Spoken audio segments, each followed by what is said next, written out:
Hola, hola. 1, 2, 3. Nadia, probando. 1, 2, 3. Comunicación. ¿Me escuchan? Me quedo con quien me pide, ponme un WhatsApp cuando llegues. Y se alegra más que yo, si tuve un golpe de suerte. Desde Naria, una ciudad chiquitita, bonita, con mucha energía, que está en el norte de Israel, a las orillas del mar Mediterráneo. Y Juana les habla y el tema de hoy va a ser la salud vista desde un punto de vista holístico. Les cuento que cuando yo llegué a Israel, al poco tiempo estudié para ser asistente dental y estuve trabajando en un hospital que se llama Hadassah, que está en Jerusalén, como asistente dental. En estos últimos 12 años estuve interesada más en ver la medicina desde un punto de vista holístico. ¿Y qué es holístico? La palabra holístico significa todo, significa totalidad o entero. La palabra holístico viene de la palabra holos, del griego, pero cuando se dice medicina holística es porque se enfoca a los problemas que hay en el cuerpo relacionados con los sentimientos, con el alma, es decir, se ve a todo junto y no solamente el cuerpo por separado. A mí también me gusta utilizar la palabra mashlema en hebreo, que en español se dice complementaria, porque sería bueno que utilicemos las dos medicinas, ¿no? Y buscando en Wikipedia encontré que dice así: la holística es una postura epistemológica y metodológica. Y cuando leí la palabra epistemológica me acordé de Les Luthier. No paramos de bailar, nuestros labios se atraían y empezamos a hablar de epistemología. Los jóvenes inventan palabras cada día, se ve que ahora lo llaman epistemología.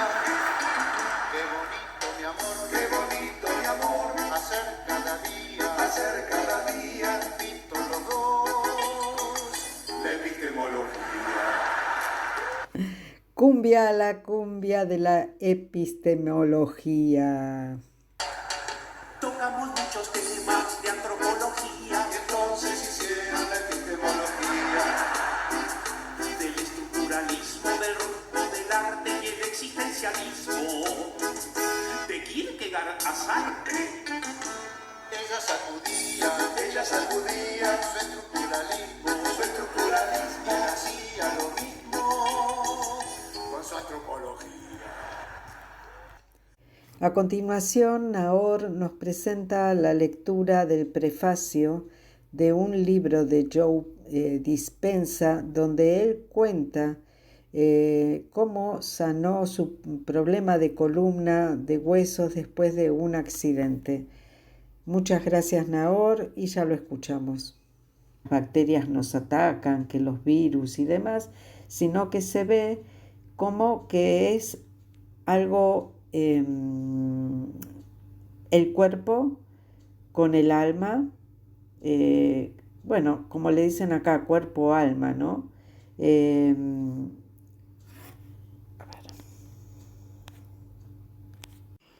Hola a todos. Voy a leer un prefacio que se llama El despertar. Está escrito por un famoso doctor que se llama Joe Dispenza de Estados Unidos, en donde escribió varios libros. Son libros que se refieren al cuerpo humano, a la mente y al espíritu. El prefacio viene del libro El placebo eres tú, que se puede traducir a todos los idiomas, también al español y al inglés y al hebreo, el que quiere. Y también en castellano se puede bajar por PDF gratis. Bueno, voy a comenzar. El despertar. Y así empieza. Yo nunca busqué hacer la labor a la que me dedico como conferenciante, autor e investigador. Fue ella la que me encontró a mí. Algunos necesitamos recibir una llamada de atención para despertar. En 1986 yo recibí la mía. Un hermoso día de abril, en el sur de California, tuve el privilegio de ser arrollado por todo un todoterreno en un triatlón de Palm Springs. Aquel momento me cambió la vida y me hizo emprender este viaje. En aquella época tenía 23 años. Hacía poco que había abierto un consultorio quiropráctico en La Jolla, California, y llevaba meses entrenándome a fondo para ese triatlón. Paréntesis, triatlón es una especie de deporte en donde se realizan en 3 etapas, 3 carreras. Es natación, es carrera y es ciclismo, todo junto. Ahora sigo. Cuando sufrí el accidente había acabado la etapa de la natación y estaba empezando la carrera en bicicleta. Al llegar a una peligrosa curva en la que sabía que me uniría al tráfico, un policía de espalda a los coches que circulaban me hizo señas para que girara a la derecha y me incorporara a la carretera. Mientras avanzaba velozmente en la curva a 2 ciclistas sin despegar los ojos de él, un Ford Bronco rojo que iba casi a 90 kilómetros por hora me embistió por detrás. Salí catapultado por los aires y caí pesadamente al suelo de espaldas. Debido a la velocidad del todoterreno y a los lentos reflejos de la anciana que lo conducía, vi a los pocos segundos que se me iban a echar encima y me agarré al parachoques para evitar quedarme atrapado entre el metal y el asfalto. El todoterreno me arrastró por la carretera un rato hasta que la conductora se percató de lo que ocurría. Cuando por fin frenó en seco, salí rodando por el suelo descontroladamente a lo largo de 18 metros. Todavía recuerdo el ruido de las bicicletas avanzándome como bólidos y los gritos horrorizados y las maldiciones de los ciclistas al pasar por mi lado sin saber, sin detenerse, para ayudarme o seguir la carrera. Mientras yacía en el suelo, lo único que podía hacer era abandonarme al momento. Al cabo de poco descubrí que me había roto 6 vértebras. Tenía fracturas por compresión en la 8ª, 9ª, 10ª, 11ª y 12ª vértebras torácicas y en la 1ª vértebra lumbar, desde los omóplatos hasta los riñones. Las vértebras están pegadas como bloques individuales en la columna y al impactar contra el suelo con fuerza se hundieron y aplastaron por el golpe. La parte superior de la 8ª vértebra torácica se me hundió en un 60% al fracturarse y el arco que contiene y protege la médula espinal se quebró, adquiriendo la forma de una rosquilla. Cuando una vértebra se comprime y rompe, los fragmentos de los huesos tienen que ir a alguna parte. En mi caso, una buena cantidad fue a parar a la médula espinal y la situación no era nada halagüeña. Como si estuviera viviendo una pesadilla, a la mañana siguiente me desperté con una pila de síntomas neurológicos, diferentes clases de dolor, diversos grados de embotamiento, sensación de hormiguero, cierta insensibilidad en las piernas y algunos problemas para controlar mis movimientos. lo cual me hizo pensar en lo peor. Tras realizarme en el hospital todas las analíticas, radiografías y MRI necesarios, el traumatólogo me mostró los resultados y me dio la noticia con un tono sombrío. Para contener los fragmentos óseos que en esos momentos se encontraban en la médula espinal, debían operarme e implantarme una barra de Harrington. Es decir, tenían que cortar la parte superior de las vértebras a partir de 2 o 3 segmentos por encima y por debajo de las fracturas y clavar y sujetar con abrazaderas 2 barras de acero de 30 centímetros a cada lado de la columna.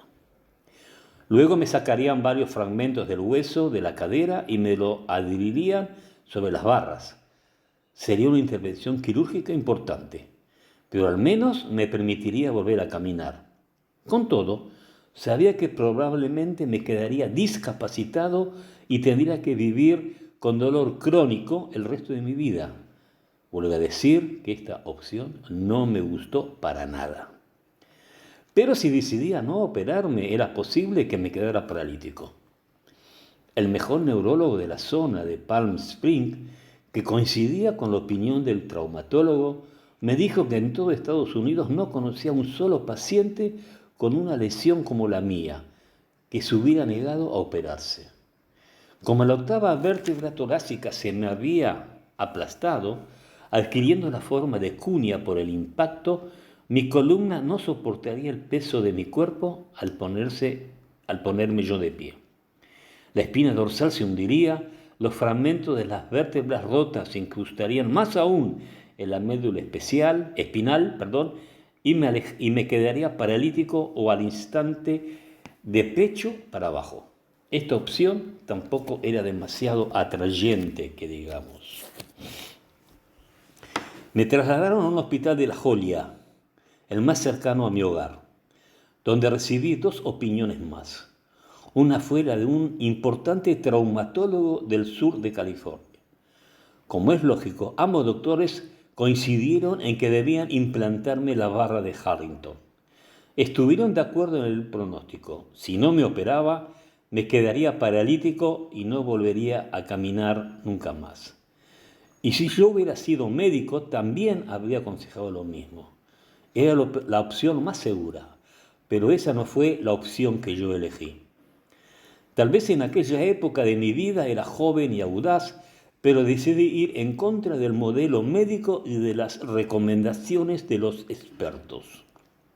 Creía que en cada persona existe una inteligencia, una conciencia invisible que nos da vida, apoyándonos, manteniéndonos, protegiéndonos y cuidándonos en cada momento. Dicha inteligencia crea casi 100 billones de células especializadas, partiendo solo de 2.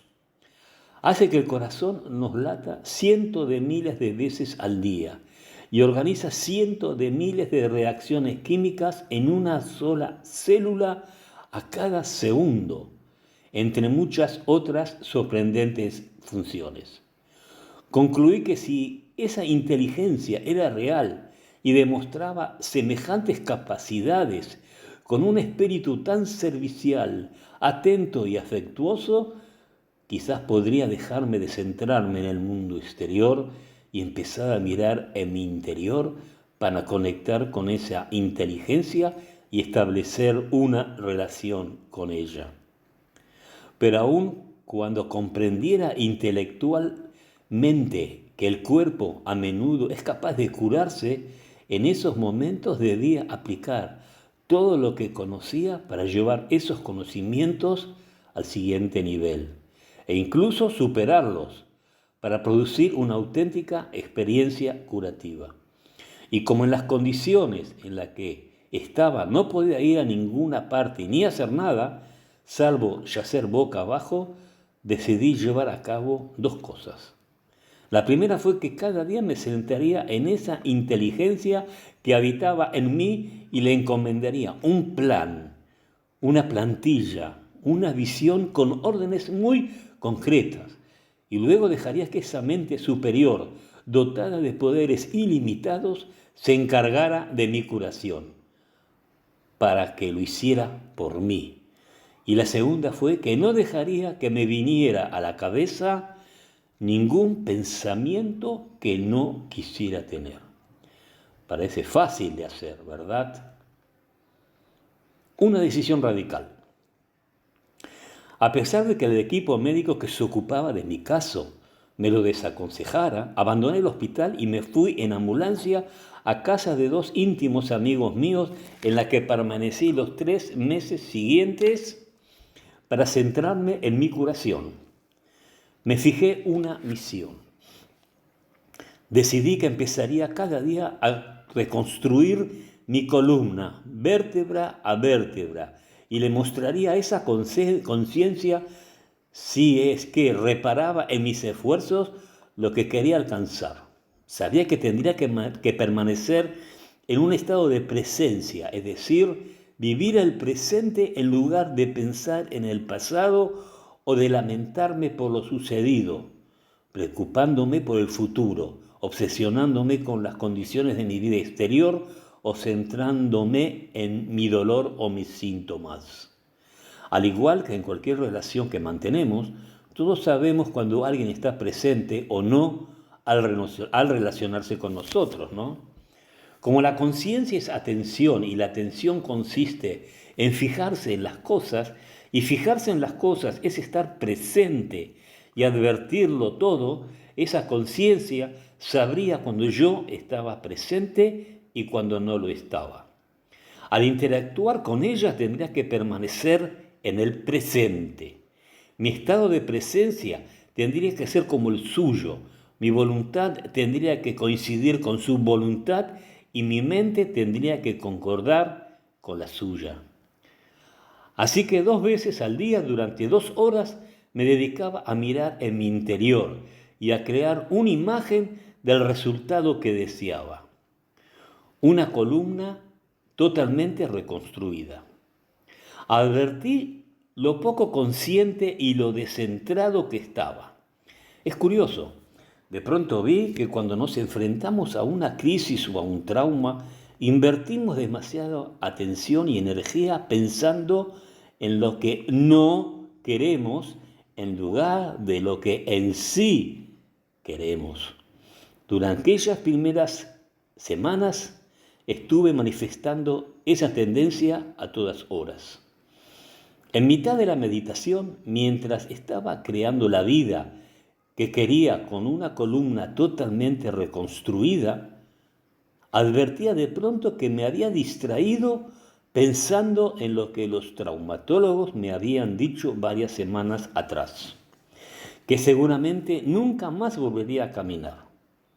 Mientras intentaba reconstruir mi columna, me descubría estresándome al pensar si debía vender mi consultorio quiropráctico, o cuando estaba repasando mentalmente paso a paso que volvía a caminar. Me pillaba imaginándome cómo sería el pasar el resto de mi vida en una silla de ruedas. Supongo que ya sabes a lo que me refiero. Cada vez que me distraía y me venía a la cabeza un pensamiento que yo no quería, volvía a empezar y me imaginaba lo que deseaba alcanzar de nuevo. Era una labor tediosa, frustrante y, para serte sincero, una de las cosas más difíciles que he hecho en mi vida. Pero concluí que la imagen decisiva en la que quería que se fijara el observador que habitaba en mí debía ser clara, impoluta y constante. Para que esa inteligencia realizara lo que yo deseaba y sabía que era capaz de hacerlo, debía estar plenamente consciente en todo momento en lugar de distraerme. Al final, de estar batallando durante 6 semanas conmigo mismo e intentando estar presente con esa conciencia, logré realizar el proceso interior de reconstruir mi columna sin tener que detenerme para volver a empezar. Recuerdo que el día que lo conseguí por primera vez fue como cuando algo te sale por fin redondo. Sabía que me había salido con la mía. La sensación era muy singular, inconfundible, y me sentí lleno, satisfecho y completo. Por primera vez estaba realmente relajado y presente en cuerpo y alma. Había dejado de parlotear en mi interior, de analizar, de pensar, de obsesionarme, de intentar alcanzar algo, y sentí una especie de paz y silencio. Fue como si ya no me importara ninguna de las cosas de mi pasado y mi futuro, por las que me había estado preocupando tanto. Y al comprenderlo, el viaje que había emprendido cobró más fuerza todavía, porque cada vez me estaba resultando más fácil crear la visión de lo que yo quería, reconstruyendo mis vértebras. Y lo más importante es que empecé a notar algunos cambios fisiológicos muy significativos. En aquel momento fue cuando comencé a asociar lo que estaba haciendo de mí para crear ese cambio con lo que sucedía fuera de mí, en mi cuerpo. En cuanto lo relacioné, presté más atención aún a lo que estaba haciendo y lo realicé una y otra vez con más convicción. Por eso lo hice con alegría e inspiración en lugar de con miedo e inseguridad. Y de pronto fui capaz de acortar la sesión de meditación que me llevaba de 2 a 3 horas. Como en esa época disponía de un montón de tiempo, empecé a pensar en cómo sería volver a contemplar la puesta del sol desde la orilla del mar o almorzar con mis amigos en un restaurante. Y cómo a partir de entonces valoraría todas esas cosas. Me imaginé con todo detalle tomando una ducha y sintiendo el agua deslizarse por mi cara y mi cuello, o sentado simplemente en el retrete, o paseando por las playas de San Diego, sintiendo el viento en mi cara. Eran algunas de las cosas que no había valorado nunca antes del accidente, pero en esos momentos eran muy importantes para mí y dediqué un tiempo a aceptarlas emocionalmente hasta experimentar la sensación de estarlas realizando de nuevo. En aquella época no sabía lo que estaba haciendo, pero ahora sí lo sé.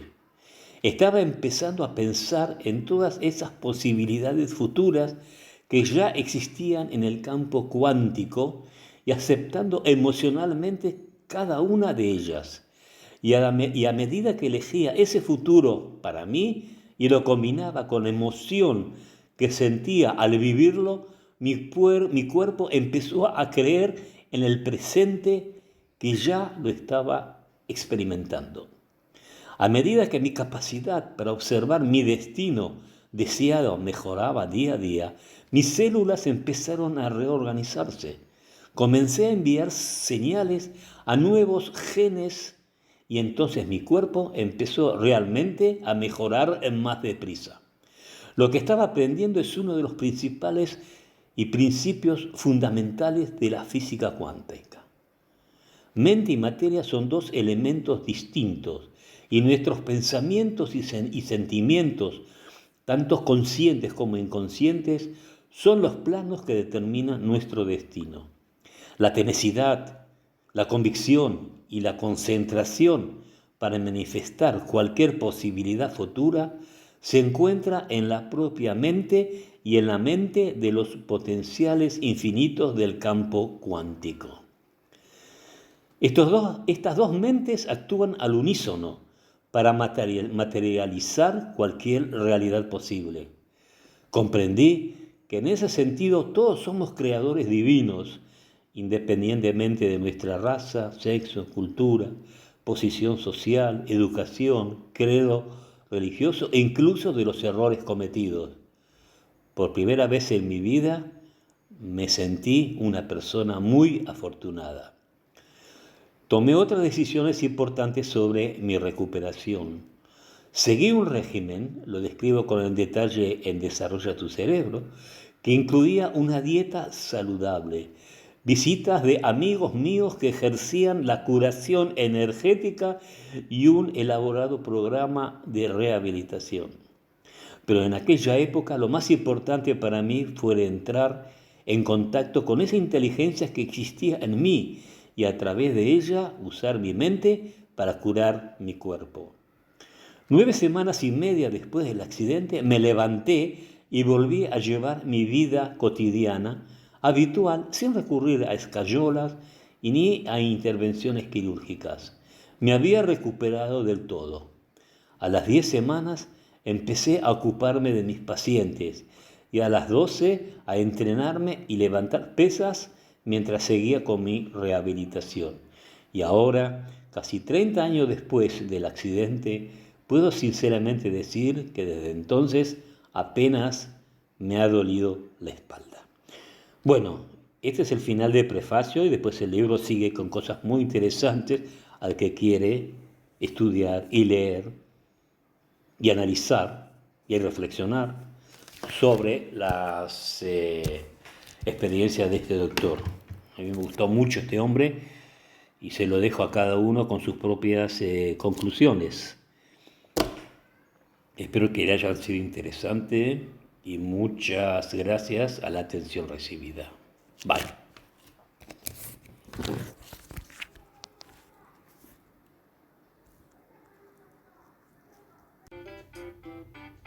Había una vez un brujito que en Gulubú a toda la población embrujaba sin ton ni son. Pero un día llegó el doctor manejando un cuatrimotor. ¿Y saben lo que pasó? ¿Y saben lo que pasó? No. Todas las brujerías del brujito de Gulubú se curaron con la vacuna, nu.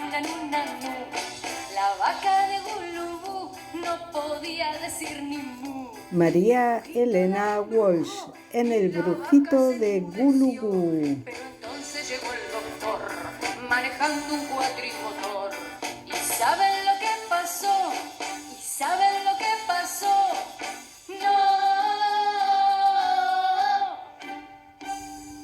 Y si necesitan algún brujito, llámenme por teléfono al 055-954-3237. Los que no están en Israel tienen que marcar más 972-55954-3237.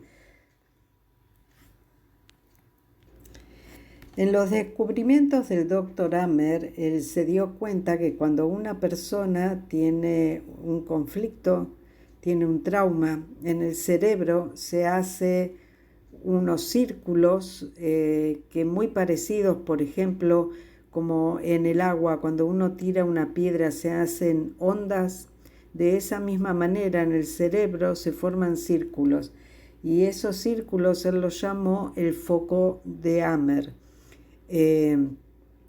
Esos círculos se forman en el lugar del cerebro donde coincide con el órgano que también está afectado.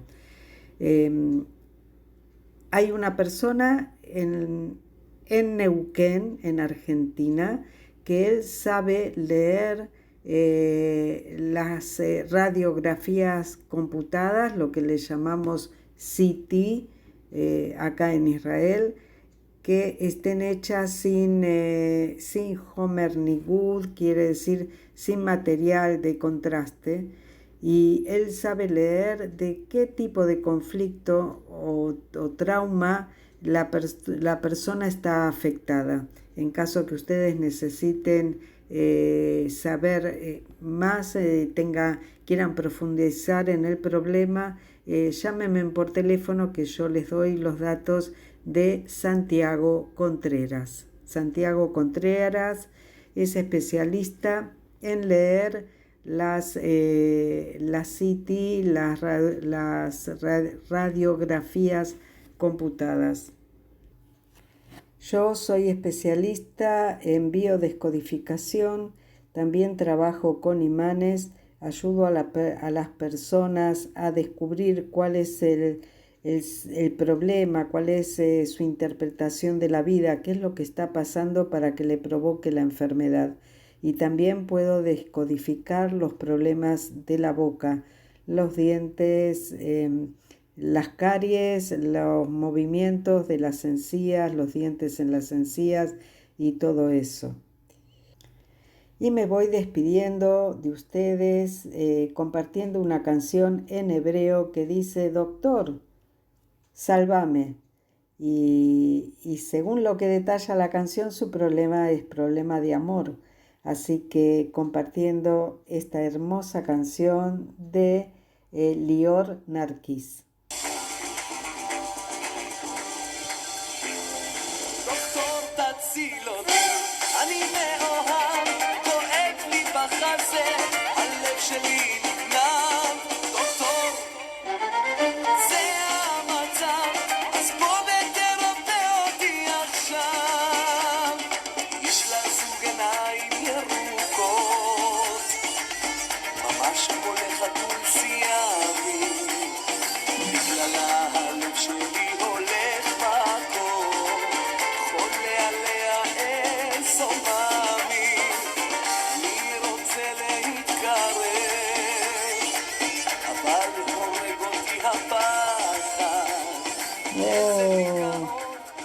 Doctor Tat, ayúdame, sálvame, estoy enamorado y me muero de vergüenza y de miedo.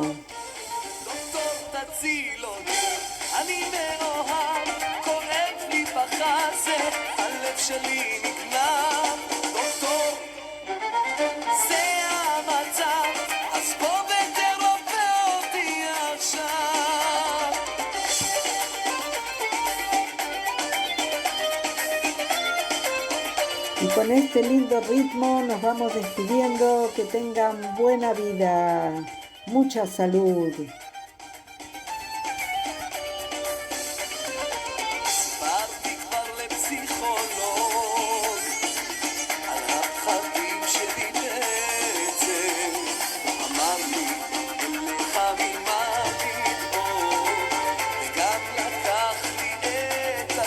Chao, chao, chao, chao.